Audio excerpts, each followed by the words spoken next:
బులెటిన్లో breaking news చూస్తున్నాం. తెలంగాణ ప్రభుత్వం కీలక నిర్ణయం తీసుకున్నట్లు తెలుస్తోంది. ఇకపైన తెలంగాణలో బెనిఫిట్ షోలు రద్దు చేయాలని నిర్ణయించినట్లు సమాచారం. ఇక ముందు బెనిఫిట్ షోలకు అనుమతి ఇవ్వకూడదనే ఆలోచనలో ప్రభుత్వం నిర్ణయం తీసుకోనున్నట్లుగా తెలుస్తోంది.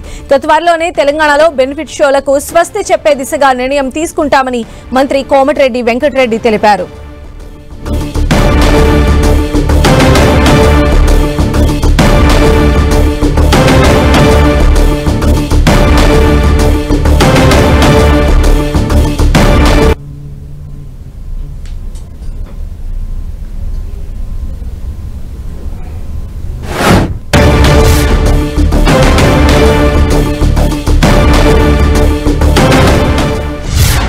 బెనిఫిట్ షోలను రద్దు చేయాలని తెలంగాణ సర్కార్ తీసుకున్న నిర్ణయాన్ని నిర్మాత తమ్మారెడ్డి భరద్వాజ స్వాగతించారు. బెనిఫిట్ షోలను రద్దు చేయడం మంచి విషయమన్నారు. పబ్లిక్ ప్లేసుల్లో ఈవెంట్స్ చేస్తున్నప్పుడు తగిన జాగ్రత్తలు తీసుకోవాలన్నారు. అభిమానుల ఆర్థిక పరిస్థితిని అర్థం చేసుకోకుండా ఇష్టానుసారంగా టికెట్ రేట్లు పెంచడం సరికాదన్నారు. సంధ్యా థియేటర్ దగ్గర జరిగిన ఘటనకు అందరూ బాధ్యత వహించాలంటున్న నిర్మాత తమ్మారెడ్డి భరద్వాజ్తో మా ప్రతినిధి Venkat face to face. Film chamber మాజీ అధ్యక్షులైనటువంటి తమ్మారెడ్డి భరద్వాజ్ గారు ఉన్నారు. సార్, ముందుగా చెప్పండి, ప్రస్తుతం మన తెలుగు సినిమాలు అనుకుంటే పాన్ ఇండియా సినిమాలు, దానికి తగ్గట్టుగా ప్రమోషన్స్ ఉన్నాయి కదా, ఎట్లా చేసుకోవాలి ఏంటి? అసలుకి సినిమాలు తీసినాక ప్రమోషన్ చేసుకుంటూ ఉంటారు. ప్రమోషన్కి దానికి సంబంధం ఉంది. ప్రమోషన్ చేసినంత లోపల మనం అంతా అట్లా పిచ్చి పిచ్చిగా వెళ్ళాలని రూల్ ఏం లేదు కదా. ఇవాళ సినిమా చూడకపోతే మనకేమన్నా కంపు మునిగిపోతుందా? ఇంకో చిన్న చిన్న పిల్లల్ని తీసుకుని వాళ్ళని ఫ్యాన్స్, ఇప్పుడు 6-7 ఏళ్ల పిల్లలకి వాళ్ళకి ఏం తెలుసు? ఎవరెవరో ముఖాలు కూడా గుర్తుపెట్టే వయసు కాదు వాళ్ళది. వీళ్ళకి ఫ్యాన్స్ అని చెప్పి తల్లిదండ్రులు ఫ్యాన్స్ అయ్యి ఉంటారు. వాళ్ళ పిల్లలకు కూడా రుద్దేసి వాళ్ళ ఫ్యాన్స్ అనుకుని వాళ్ళు అడిగారు మేము తీసుకెళ్ళామని వీళ్ళు మాట్లాడతాం అనేది కరెక్ట్ అయిన విషయం కాదు. ఎందుకంటే అభిమానం అనేది దురభిమానంగా మారిపోయింది. అసలు ఈవెంట్లు చెయ్యాలా వద్దు? ఎందుకంటే సోషల్ మీడియా వచ్చినాక ఇప్పుడు చెయ్యకపోయినా అంతే జరుగుతుంది. ఇంట్లో కూర్చొని పెట్టినా కూడా అదే వైల్డ్ లాగా వెళ్తుంది. వీళ్ళు వెళ్ళి అనవసరంగా వీళ్ళకి చేయటం డబ్బులు అవుతాయి, ప్లస్ రోజు రిస్క్, లైఫ్ రిస్క్ అవుతుంది.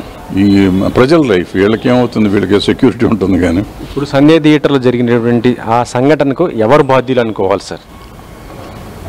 అంటే ఎవరినైనా బాధ్యత చేయొచ్చు. థియేటర్ వాళ్ళ బాధ్యత, వచ్చిన ఆర్టిస్టులది బాధ్యత లేకుండా వెళ్ళిన తల్లిదండ్రులది బాధ్యత.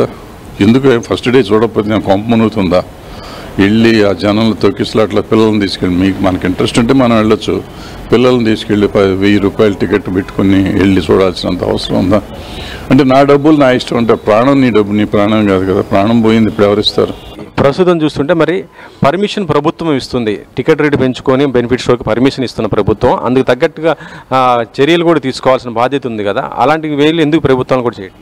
ఎందుకు? దానికి ప్రభుత్వానికి టికెట్ రేటుకి సంబంధం ఉంది. టికెట్ రేటుని ప్రొడ్యూసర్ అడుగుతున్నాడు, వాళ్ళు ఇస్తున్నారు. అది అవసరమా లేదా అనేది ప్రజలు ఆలోచించుకోవాలి. ఇప్పుడు నాకు కెపాసిటీ ఉందా లేదా? ఇప్పుడు చాలా బాధాకరమైన విషయం ఏంటంటే, చాలామంది ఇప్పుడు నేను ఈ మాట అన్నానని చెప్పి నీకేంటి పోయే కాలం, మా డబ్బు మేము ఏదైనా పెట్టుకుని వెళ్తాం సినిమాకి అనేవాళ్ళు చాలామంది ఉంటారు. కరెక్ట్, వాళ్ళ డబ్బులు వాళ్ళ ఇష్టం, వెళ్ళకూడదు నేను అంట్లో, వెళ్ళొచ్చు కూడా. రికార్డుల కోసమే పోరాడుతున్నారు. నేను ఆ మధ్య వీడియో పెట్టాను. అప్పుడు జనరేషన్కి ఇప్పుడు జనరేషన్కి తేడా. అప్పుడు ఇండస్ట్రీ బాగుండాలని చెప్పి రేట్లు పెంచనిచ్చేవారు కదా రామారావు నాగేశ్వర గారు. ఇప్పుడు ఆర్టిస్టులు రేట్లు పెరగటం కోసం థియేటర్లో టికెట్ల రేట్లు పెంచుకొని ఆర్టిస్టుల రేట్లు పెరుగుతున్నాయి. ఇటీవల ఇప్పుడు ఈ సంఘటన జరిగిన తర్వాత తెలంగాణ మినిస్టర్ కోమటిరెడ్డి గారు ఒక స్టేట్మెంట్ ఇవ్వడం జరిగింది. ఇక నుంచి బెనిఫిట్ షోలకి, అర్ధరాత్రి షోస్ కానీ పబ్లిక్ ఈవెంట్స్కి సంబంధించి ఎటువంటి పర్మిషన్ ఇవ్వకూడదు, గట్టిగా నిర్ణయం తీసుకుంటామనేసి కూడా ఆయన చెప్పడం జరిగింది. ఇది ఎంతవరకు కరెక్ట్ అనుకుంటున్నారు? అలా కరెక్ట్ అయితే దానివల్ల వచ్చేది ఏంటి? అదే కరెక్ట్. అసలు ఎందుకు బెనిఫిట్ షోలు, ఎవరి కోసం, ఎవరి బెనిఫిట్ కోసం అనేది తెలియాలి. ముందు బెనిఫిట్ షోలు అంటున్నారు, ప్రీమియర్ షోలు అంటున్నారు. ఓ రోజు ముందు వేసి ఎక్కువ రేట్లు పెట్టి ఏమొస్తుంది? కొన్ని లక్షలు, కొన్ని కోట్లు ఎక్కువ రావచ్చు. బట్ ఇట్లా రాత్రులు నిద్ర లేకుండా చేసుకోవటం, అఫ్కోర్స్ పిల్లలు వీళ్ళకి ఫ్యాన్స్కి ముందు చూడాలనే కోరికలు ఉండొచ్చు. మరి ఫ్యాన్స్కి కోసమే అనుకున్నప్పుడు ఫ్యాన్స్కి తక్కువ రేటుకి ఇవ్వచ్చుగా, ఫ్రీగా సినిమా చూపించవచ్చుగా, ప్రీమియర్ షో వేసి ఫ్రీగా చూపించవచ్చుగా.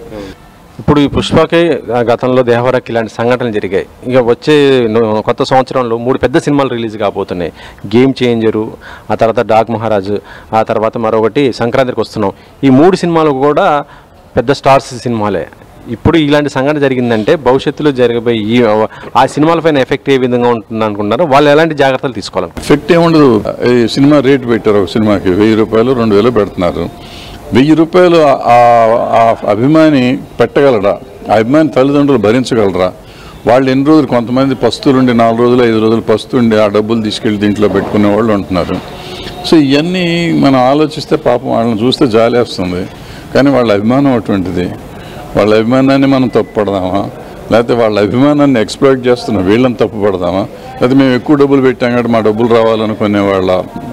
ఫైనల్గా చెప్పండి సార్, ఇక ఫ్యూచర్లో బెనిఫిట్ షోలు రద్దు చేయమంటారా, లేకపోతే ఒకవేళ బెనిఫిట్ షోలు అంటే పెట్టినప్పుడు ఎలాంటి చర్యలు తీసుకోవాలనుకుంటున్నారు? అంటే బెనిఫిట్ షో అంటే ఏదో ఒక షో చేస్తారు. బెనిఫిట్ మొత్తం భారతదేశం అంతా బెనిఫిట్ షోలు వేయటం, అవి ఎవరికి బెనిఫిట్ చేస్తారు అది ముందు తేల్చాలి. అసలు బెనిఫిట్ షో ఇంతకు ముందు దేనికి, ఆ కంటెంట్ ఏంటి, ఎవరికి ఇస్తారు అనేది ఉండేది. ఇప్పుడు బెనిఫిట్ షో అంటలేదు, ప్రీమియర్ అంటున్నారు. ప్రీమియర్ అంటే ఎక్కువ రేటు పెట్టి అమ్ముకోవచ్చు, ప్రీమియర్గా చేసుకుని అమ్ముతున్నారు. ఇది ప్రీమియర్ షోనా బెనిఫిట్ షోనా కూడా క్లారిటీ లేదు. ఇది బెనిఫిట్ షోలు అయితే పెద్ద సినిమాలు ఏదైనా సరే బెనిఫిట్ షోలకు మాత్రం పర్మిషన్ ఇవ్వకూడదని, అలా ఉండబట్టే ఇలాంటి ఇబ్బందులకైన పరిస్థితులు వస్తున్నాయని చెప్తున్నారు. దాంతోపాటు ఈవెంట్లు చేస్తున్నప్పుడు మాత్రం పోలీసులు చాలా పకడ్బందీగా ఉండాల్సిన అవసరం కూడా ఎంతైనా ఉంటుందంటున్నారు. ఇందులో ప్రతి ఒక్కరు కూడా బాధ్యత వహించాలని చెప్తున్నారు. ఇండస్ట్రీ నుంచి, దాంతోపాటు సినిమా యాజమాన్య థియేటర్లకు సంబంధించి పోలీసుల నుంచి అందరూ సమన్వయం చేసుకుని పోతేనే ఏదైనా సరే సమస్య పరిష్కారం కూడా అవుతుందని చెప్తున్నారు. కెమెరామెన్ పాషతో వెంకట్, 10 TV.